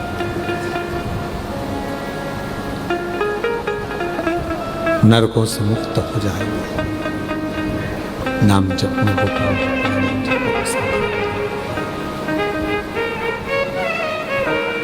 करो, करो नाम जप। और महादेव नमन चरणों में, महादेव नमन चरणों में स्वीकार कीजिए। सबका किया है मेरा भी उद्धार कीजिए, उद्धार कीजिए। हे त्रिपुंडधारी, हे त्रिशूलधारी, हे त्रिपुंडधारी, हे त्रिशूलधारी। कफलक ऋषि ने नरकों के कथन को कहा, और वो नरकों के कथन कर कफलक ऋषि नरकों के कथन को कहते हैं। मंत्र जाप, नाम जाप की महत्वता बताई गई कि नाम जाप करने पर, मंत्र जाप करने पर, नाम जप करने पर सारे नरकों से छूटा जा सकता है, सारे नरकों से जाया जा सकता है, मुक्त हुआ जा सकता है। फिर कहा कि मेरा एक प्रश्न और है। क्या? तो कहा मेरा दूसरा प्रश्न, मेरा दूसरा प्रश्न है, दूसरा प्रश्न कि हम पुनरपि जननम पुनरपि मरणम, फिर जन्म फिर मरण, फिर जन्म फिर मरण, इधर आओ, इधर इधर आओ, फिर जन्म फिर मरण, फिर जन्म फिर मरण, बार बार जन्म, बार बार मृत्यु से हम पुनरपि जननम पुनरपि मरणम की इस प्रपंच से कैसे छूटे, कैसे छूटे? जन्म मरण के प्रपंच से हम छूटे तो छूटे कैसे, कैसे छूट सकते?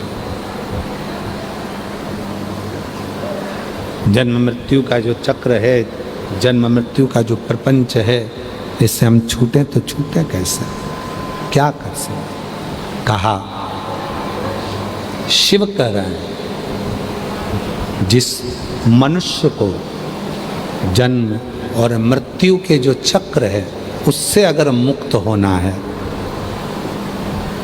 उससे अगर मुक्त होना है जन्म और मृत्यु के चक्र से, तो गले में रुद्राक्ष हो, मस्तक पर भस्म हो और मुख पर शिव का नाम हो। ये त्रिवेणी का संगम, इसको त्रिवेणी संगम कहा गया। मस्तक का त्रिपुंड भस्म का, गले में रुद्राक्ष हो और मुख पर शिव का नाम, इसको त्रिवेणी संगम कहते हैं। त्रिवेणी के स्नान से, त्रिवेणी के स्नान से हम जन्म और मृत्यु के प्रपंच से छूट जाते हैं। उसी तरह मस्तक पर जब भस्म लगी हो, गले में जब रुद्राक्ष पड़ा हो और मुख में शिव का नाम हो, तो ये त्रिवेणी का जब संगम होता है तो मनुष्य जन्म और मृत्यु के प्रपंच से छूट जाता है। पुनरपि जननम पुनरपि मरणम के प्रपंच से छूट जाता है। ये भी बंद है। इनसे छूट गए। तीसरा प्रश्न, अगर संसार में जन्म लिया है तो उसको वैभव भी चाहिए। यदि संसार में जन्म लिया है तो उसको धन भी चाहिए, दौलत भी चाहिए।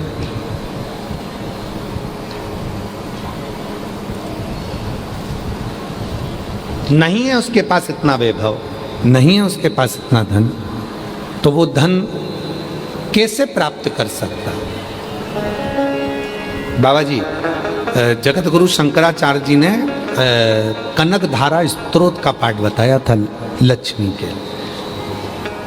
जगत गुरु शंकराचार्य जी ने अपनी भाषा में उसका वर्णन किया, और वो स्वयं शिव का दिया हुआ, शंकर का दिया। इसलिए जगत गुरु शंकराचार्य जी ने कनक धारा स्तोत्र का स्मरण करा।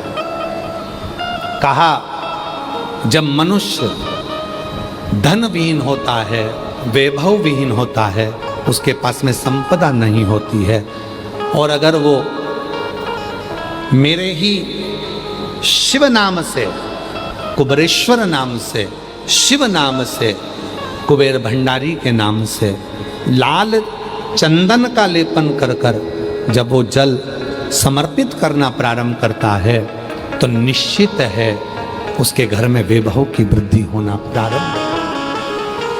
लक्ष्मी, एक पत्र है, अच्छा है, पत्र अच्छा है, देखिए।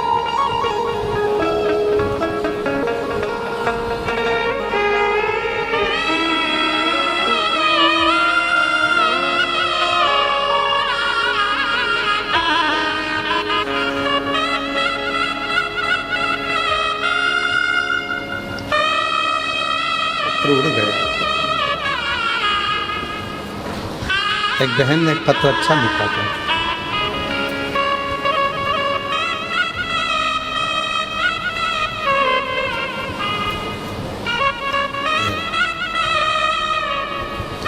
देखिए, मेरा नाम उमेश्वरी सिन्हा, पति प्रहलाद सिन्हा, नगर पंचायत नरहरपुर जिला कांकेर छत्तीसगढ़ की निवासी हूँ। मेरा मोबाइल नंबर ये है। भोलेनाथ जी की महिमा का अपार है। पिछले साल सीहोर कुबेरेश्वर धाम गए थे, वहाँ रुद्राक्ष महोत्सव में चले रहे। उसी रुद्राक्ष महोत्सव में हमारे पास में इतना धन नहीं था कि हम किसी का मुख झूठा करवा पाए। केवल किराए को छोड़कर 100 रुपये एक्स्ट्रा थे। किराए को छोड़कर मात्र 100 रुपये का हमारे पास में साधन था, कुछ भी नहीं था बाकी, केवल 100 रुपये थे। हम कुबेरेश्वर धाम पर गए। कहीं बैठी हों ओमेश्वरी सिन्हा, पति श्री प्रहलाद सिन्हा, नगर पंचायत नरहरपुर जिला कांकेर छत्तीसगढ़ की निवासी। मोबाइल नंबर केवल 100 रुपये थे। आप ही हैं, आ जाओ, आ जाइए। केवल 100 रुपये। क्या करते? किराए को छोड़कर 100 रुपये ज़्यादा थे। मन में आया, अगर रास्ते में कहीं और कुछ चीज़ की ज़रूरत पड़ गई तो 100 रुपये ही हैं, करे क्या। फिर भी पति ने कहा कि एक काम कर, तू तो सीहोर वाला बाबा कहता है कि कथा में अगर किसी का मुख झूठा कराया है तो उसका फल जरूर मिलता है। तू एक काम कर, 100 रुपये का पानी का पाउच ले ले। हमने 100 रुपये का पानी का पाउच लिया, और पानी का पाउच लेकर, पानी की बोतल लेकर हमने लोगों को पानी 100 रुपये का पिला दिया। बाबा, इतनी तकलीफ की जिंदगी चल रही थी, कुछ नहीं था। एक जमीन थी जिसका केस 15 सालों से चल रहा था।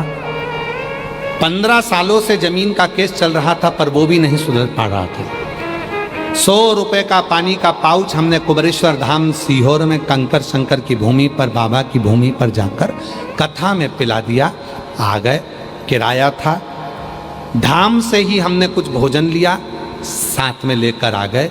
घर आए, हमें नहीं मालूम था कि बाबा वो 100 रुपये के पाउच का क्या करता है। 15 सालों से जो केस चल रहा था, आने के 15 दिन भी नहीं लगे और निर्णय आ गया, वो जमीन हमारी हो गई। बाबा, वो जमीन थोड़ी सी थी, 15 लाख रुपए में वो जमीन बिकी। जिसका कर्जा देना था उसका कर्जा चुका दिया, जिसकी लेनदारी थी उसकी लेनदारी दे दी। बाद में विचार करा ये थोड़े से जो रुपए बचे हैं इससे क्या करा जाए। तो पत्नी ने कहा कि 100 रुपए का पानी पिलाकर आए हो, एक काम करते हैं, बाबा के नाम से पानी का ही काम चालू करते हैं। और बाबा की ऐसी कृपा करी गुरुदेव, थोड़ा सा पानी का काम चालू करा था और धीरे धीरे करते करते आज बाबा की कृपा से पानी की फैक्ट्री डल गई। और बाबा की कृपा ऐसी हो गई, वो 100 रुपये ने ऐसी कृपा कर दी कि पानी की फैक्ट्री डल गई। और बाबा की कृपा से हमारी पानी की बोतल निकलने लगी, जिसका मैं फ़ोटो भी लगा रही हूँ। बाबा की कृपा से पानी की बोतल निकलने लगी, पानी की फैक्ट्री डल गई। और बाबा की कृपा से शिव गंगा मिनरल बॉटल के नाम से आज बाबा की कृपा से हमारी बॉटल की फैक्ट्री। ये एक लाइन लिखी है गुरुजी, आप कहते हो कि जो कथा सुनने के लिए आए हैं उनका मुख अगर झूठा कराया है तो बाबा 3 महीने में देता है। हमको तो हमारे बाबा ने 15 दिन में दे दिया था गुरुदेव, 15 दिन। शिव कृपा। पानी की फैक्ट्री चल रही है, लाइसेंस भी पानी की फैक्ट्री का मिल गया, सब कुछ हो गया। मैं बाबा को अपना लाइसेंस भी लगा रही हूँ कि शिव जी ने कितनी कृपा करी है, शिव ने कितनी करुणा करी कि बाबा की कृपा से सब कुछ दे दिया। आ जाओ। शिव कृपा।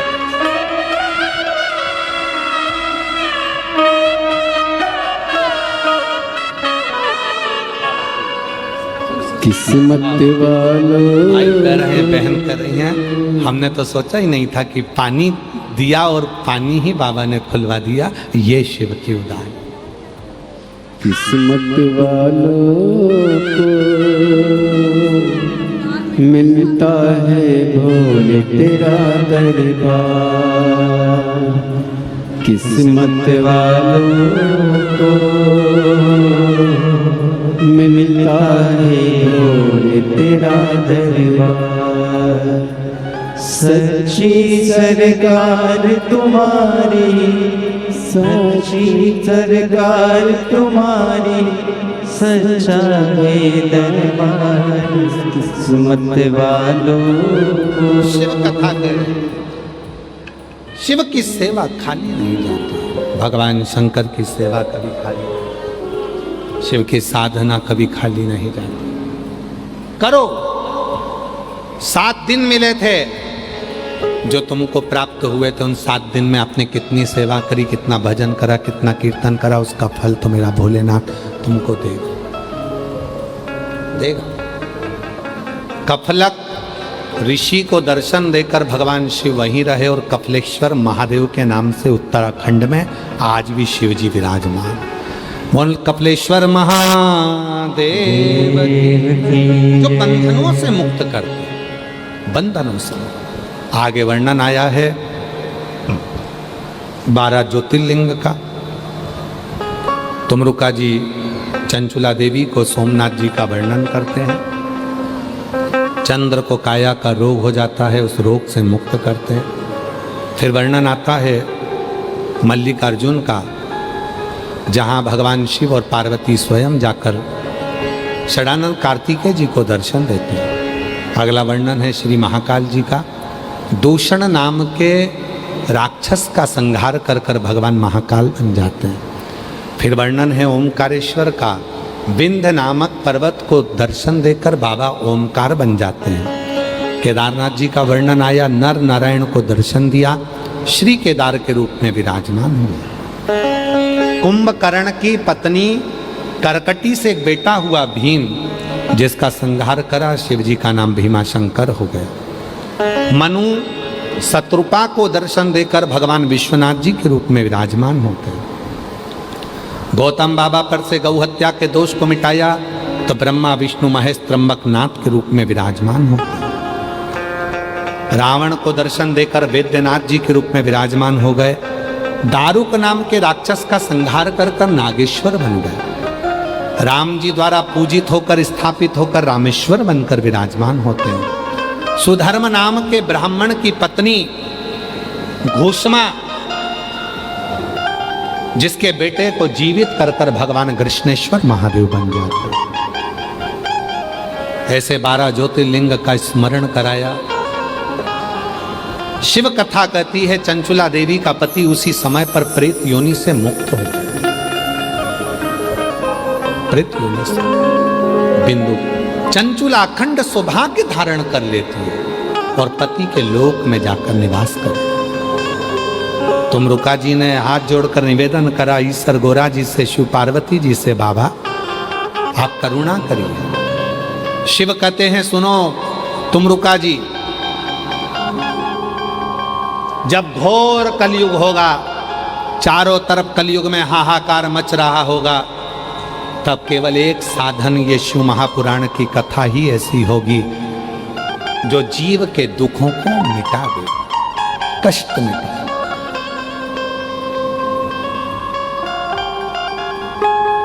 रामचरितमानस जीना सिखाती है, श्रीमद् भागवत कथा मरना सिखाती है, मृत्यु कैसी होना चाहिए। और शिव महापुराण की कथा एक ऐसी है जो मनुष्य को संसार में रहकर अपने दुख को नष्ट कर कर अपने जीवन को सुखी कैसे बना सकते हैं वो सिखाती है। खुशियां कैसे। भगवान देवादिदेव महादेव कहते हैं सुनो तुमरुका जी, संसार सागर में जो शिव महापुराण की कथा इस पवित्र आनंद के साथ में श्रवण करेगा, जहां बैठकर वो कथा का रसतत्व ग्रहण करेगा, मैं स्वयं उसके दरवाजे पर पहुंचकर उसको खुशियां प्रदान करूंगा। दुनिया के लोग शिव पुराण सुनने के लिए आएंगे, जो शिव पुराण की कथा को श्रवण करने के लिए आएगा, शिव कहते हैं उसके पीछे पीछे चलता चलता उसके दरवाजे पर पहुंचकर उसकी झोली खुशी से भर दूंगा। ये पवित्र कथा, ये पवित्र कथा बाबा देवादिदेव महादेव की कृपा से देवादिदेव महादेव ने एक बेलपत्र शिवपोथी को समर्पित कर कर समर्पण किया। ये पवित्र कथा देवादिदेव महादेव की कृपा से श्रावण के महीने में जयंती स्टेडियम भिलाई में चल रही थी। बोलबम सेवा समिति के द्वारा अध्यक्ष श्री दयाशंकर जी द्वारा ये पवित्र कथा का दिव्य आयोजन आयोजित हुआ। भाव से जल वृष्टि होती रही। आप लोग छाता लगाकर 5 पंडाल, छत्तीसगढ़ के इतिहास की सबसे दिव्य और भव्य कथा है जिसमें 5 पंडाल लगे।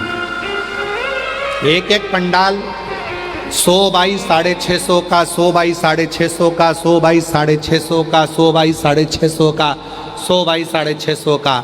अगर इन पंडालों को सीधा खड़ा कर दिया जाए तो 2.5 से 3 किलोमीटर की लंबाई हो जाती है, 2-3 किलोमीटर। इतने पंडालों में भक्त भरे हैं, रोडों पर लोग बैठे हैं, ग्राउंड में जहाँ जगह मिल गई वहाँ लोगों ने बैठकर इस कथा का तत्व ग्रहण कर। बैठे रहो, अभी बैठे रहो, तत्व श्रवण किए। भाव से ये कथा आज विराम की ओर जा रही है। 5 बार आप और हम भगवान शंकर से प्रार्थना करेंगे। श्री शिवाय नमस्तुभ्यम बोलकर आप अपने मन की बात कहना। यहाँ से जाने से पहले शिव जी को अपने मन का भाव कहना। जितने भी शिव भक्त यहाँ आए हैं, जाते समय एक श्री शिवाय नमस्तुभ्यम का स्टिकर लेकर जाना, अपने घर के दरवाजे पर जरूर लगाना। अगर कोई बुरी खबर लेकर भी हमारे घर के दरवाजे पर आएगा, वो श्री शिवाय नमस्तुभ्यम पढ़ लेगा और हम अंदर से दरवाजा खोलेंगे। जब हम उसके मुख का दर्शन करेंगे तो निश्चित है वो बुरी खबर नहीं रहेगी, अच्छी खबर हो जाएगी। अच्छी खबर। अपने अपने दरवाजे पर श्री शिवाय नमस्तुभ्यम लिखो, गाड़ियों पर श्री शिवाय नमस्तुभ्यम लिखो, स्मरण श्री शिवाय नमस्तुभ्यम रहे। जाते जाते जिस वाहन से जा रहे हो उस पे भी श्री शिवाय नमस्तुभ्यम का स्टिकर लगा दो कि बाबा के नाम से, बाबा के धाम से और बाबा की कृपा से हम बैठे हैं। वो चल 5 बार साथ में श्री शिवाय नमस्तुभ्यम का स्मरण करेंगे। बाबा को मौन होकर अपने दिल की बात कहना, प्रार्थना करना, बाबा हमारी झोली खुशियों से भर देना, जो दुख है तकलीफ है उसको मिटा देना। फिर ऐसी कृपा करना मेरा पत्र व्यासपीठ पर पहुँचे, मेरी झोली खुशियों से भरना। सब साथ में बोलेंगे, प्रार्थना करेंगे, निवेदन।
सब दुख काटो हमारा भोला, सब दुख काटो हमारा। शिव शंकर जपो तेरी माला, भोले बाबा जपो तेरी माला, भोला सब दुख काटो हमारा। ओ भोला सब दुख काटो हमारा। शिव मंगल मंगलकारी, शिव मंगल मंगलकारी। शमशान वासी हमारा, शमशान वासी हमारा। ओ भोला सब दुख काटो हमारा। ओ भोला सब दुख काटो हमारा।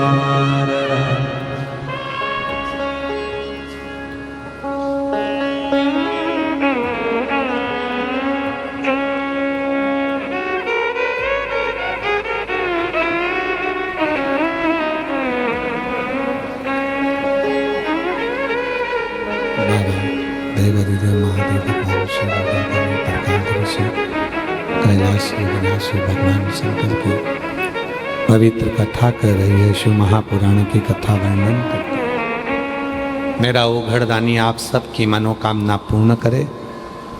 बोलबम सेवा समिति को भी बहुत बहुत साधुवाद। श्री दया शंकर जी को, दया सिंह जी को बहुत बहुत साधुवाद, जिन्होंने इस दिव्य कथा का 3 बार आयोजन किया। यहाँ की संपूर्ण पुलिस प्रशासन को, यहाँ के प्रशासनिक अधिकारियों को साधुवाद। मैं आमंत्रित करता हूँ श्री दया सिंह जी को, आएँ और आभार व्यक्त करें। बड़े भावों के साथ, आनंद के साथ पूरे भिलाई जयंती स्टेडियम में आए हुए शिव भक्तों से निवेदन है, जब जाएं आरती के बाद तब भूमि को नमन कर कर, प्रणाम कर कर जाना। बाबा को अपने मन का भाव कह कर जाना, विनय कर कर जाना, निवेदन कर कर जाना। बाबा से प्रार्थना करना कि फिर वापिस ये पवित्र कथा अपने क्षेत्र में हो। आज ये 23 अगस्त को कथा विराम हो रही है। 25 अगस्त को शिव भक्त जो कावड़ यात्रा में आ रहे हैं, सुबह 9 बजे सीवन नदी के तट से सीहोर में कावड़ निकलेगी, 11 किलोमीटर तक चलेगी।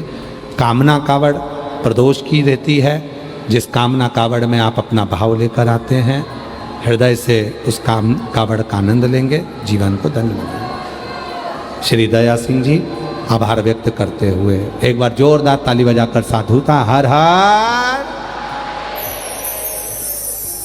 श्री शिवाय नमस्तुभ्यम।